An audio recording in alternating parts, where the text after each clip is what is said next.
दोस्तों, एक मजदूर लड़के की बेहोशी के बाद में जब आंखें खुली तो वहां का नज़ारा देखकर हैरान रह गया। दरअसल उसने आज से पहले इस तरह का नज़ारा कभी नहीं देखा था। वो एक आलीशान कमरे के एक बहुत ही खूबसूरत बेड पर पड़ा हुआ था। उसके हाथ पैर बंधे हुए थे और उसके सामने 4 अर्धनग्न स्थिति में लड़कियां खड़ी थीं, जिनकी उम्र तकरीबन 20 से 22 साल रही होगी और उनके हाथ में शराब का गिलास भी था। थोड़ी ही देर बाद एक लड़की उठकर आई और उसने इस लड़के को कुछ गोलियां ज़बरदस्ती खिलाने की कोशिश की। जब वो गोलियां लड़के ने खा ली, इसके बाद में लड़के के शरीर में एक अजीब सा एहसास होने लगा। फिर चारों लड़कियां एक एक करके न्यूड हो गईं, यानी कि नग्न अवस्था में हो गईं और इस लड़के पर टूट पड़ी। आखिर कैसे घटी ये घटना और ये कैसे खुलासा हुआ, आइए इस कहानी को शुरू से जानते हैं। नमस्कार दोस्तों, मेरा नाम है सुशील कुमार और आप देख रहे हैं कहानी जनता की। दोस्तों, अगर आपने अभी तक मेरे चैनल को यानी कि कहानी जनता की को सब्सक्राइब नहीं किया है तो आपसे रिक्वेस्ट है कि आप इस चैनल को सब्सक्राइब जरूर करें और इसके बेल आइकन के ऑल के सेट पर ज़रूर सेट करें। दरअसल ये कहानी पंजाब के जालंधर के कपूरथला रोड की है, जहाँ पर एक दिहाड़ी मजदूर जिसकी उम्र तकरीबन 23 वर्ष की है, जो कि अपने काम से वापस अपने घर की तरफ लौट रहा था। तभी उसके सामने एक सफ़ेद कार आकर रुकती है, जिसमें 4 लड़कियां सवार थीं।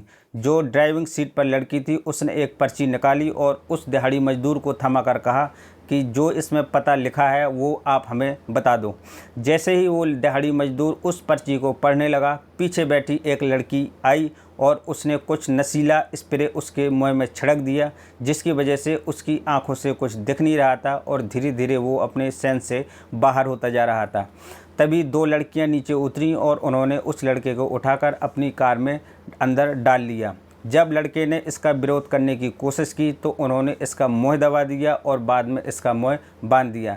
थोड़ी ही देर बाद लड़का बेहोश हो गया। इसके बाद में उसको पता नहीं चला कि वो लड़कियां इस लड़के को कहाँ लेकर गई हैं।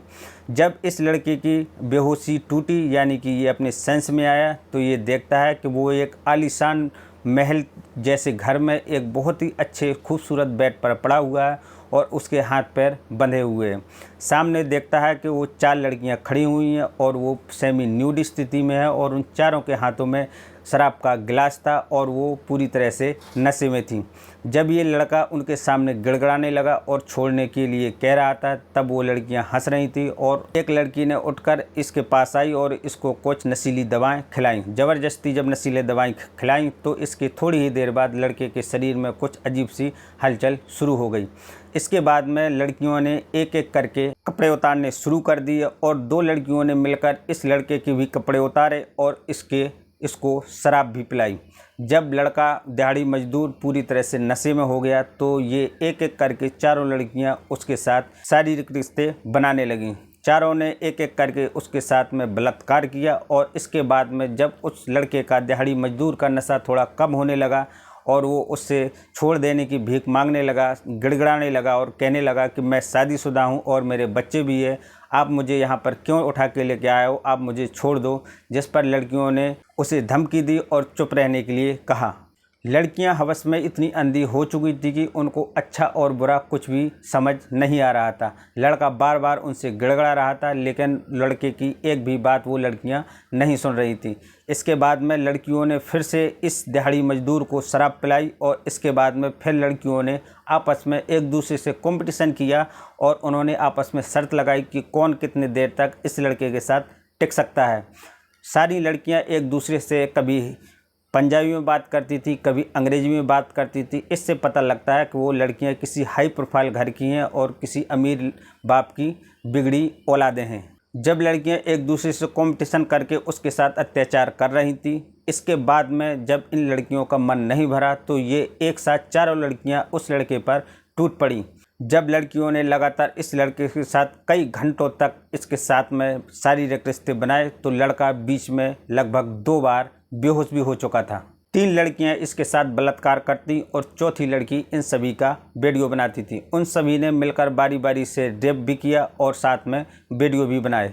जब लड़के की हालत बिगड़ने लगी और वो काफ़ी अचेत सा होने लग गया, यानी कि उसकी शारीरिक क्षमता पूरी तरह से घटने लगी, तो इन लड़कियों ने उसको उसी अर्धनग्न स्थिति में उसके हाथ पैर बांधे और उसको फिर से शराब पिलाई और शराब पिलाने के बाद में उसको गाड़ी में डाला और जिस जगह से उसको उठाया था वहीं पर फेंक कर वापस अपने घर को चली गई। रात को 9 बजे लगभग इस लड़के का अपहरण किया था और रात के 3 बजे तक इन चारों ने उसके साथ में गैंगरेप किया और रात के 3 बजे ये जिस जगह से उस लड़के को उठाया था उसी जगह पर उसको फेंक के चली गई।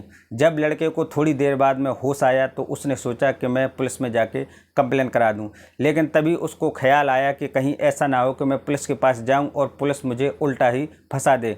थक हार कर लड़का अपने घर चला गया। घर वाले पहले से ही बहुत परेशान थे क्योंकि ये लड़का अपने घर पर रात 9 बजे से नहीं पहुंचा था। सुबह काम पर निकला था, इसके बाद से लौटा नहीं था। जब घर पे गया तो घर वालों को इस लड़के ने सारी बात बताई। घर वाले भी इसकी बात सुनकर डर गए और वो भी पुलिस के पास नहीं गए।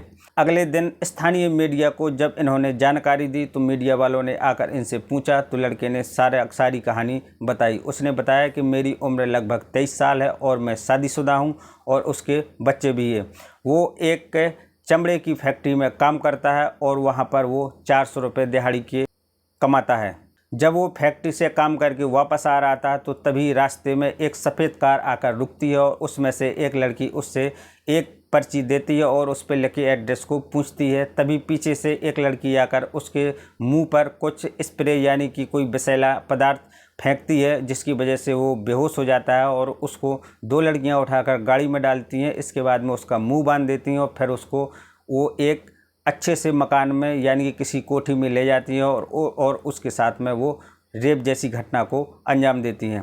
जब स्थानीय पत्रकारों ने इनसे सवाल किया कि आपने पुलिस में जाके क्यों कंप्लेन नहीं की, तो वो लड़का कहता है कि मेरी उन लड़कियों ने जान बख्श दी, यही मेरे लिए बहुत बड़ी बात है क्योंकि मैं वहाँ पर अकेला था, हो सकता था कि वो मुझे जान से भी मार सकती थी। जब उन्होंने मुझे जिंदा छोड़ दिया तो अब मुझे पुलिस के पास नहीं जाना है और ना ही कंप्लेन करनी है। जब स्थानीय पुलिस के पास में जाते हैं तो वहाँ पर पुलिस वालों से बात करते हैं तो पुलिस वाले कहते हैं कि हमको इस मामले की कोई भी जानकारी नहीं है। अगर इस तरह का कोई भी केस या FIR दर्ज कराने के लिए आता है तो हम इसकी कार्रवाई ज़रूर करेंगे और पूरी पड़ताल भी करेंगे। उसके बाद में वो लड़का उस जगह को छोड़ के चला जाता है अपनी फैमिली के साथ। इसके बाद में उसका कहीं पर भी कुछ पता नहीं लगता है। कौन थी वो हवस की अंधी अमीर घराने की बिगड़ी औलादें और कौन थी वो कार और कौन सा था वो घर, किसका था घर, वो आज तक ये सारी बातें रहस्य बनी हुई हैं। ये घटना 21 नवंबर 2022 की रात की है, लेकिन आज तक इस मामले में कोई भी कुछ भी जानकारी हासिल नहीं हो पाई है। दोस्तों, आप इन अमीर घराने की शहजादियों के बारे में क्या राय रखते हैं, कमेंट करके ज़रूर बताएं। दोस्तों, अगर आपने अभी तक हमारे इस चैनल कहानी जनता की को सब्सक्राइब नहीं किया है तो आपसे मेरी हम्बल रिक्वेस्ट है कि आप इस चैनल को जरूर सब्सक्राइब करें। आपको क्राइम से जुड़ी हुई कहानियां इस चैनल पर सुनने को मिलती रहेंगी। दोस्तों, हमारा मकसद आपको जागरूक करना है, किसी को बदनाम या परेशान करना बिल्कुल नहीं है। दोस्तों, फिर मुलाकात होगी एक नई वीडियो में एक नई सच्ची क्राइम कहानी को लेकर। तब तक के लिए नमस्कार।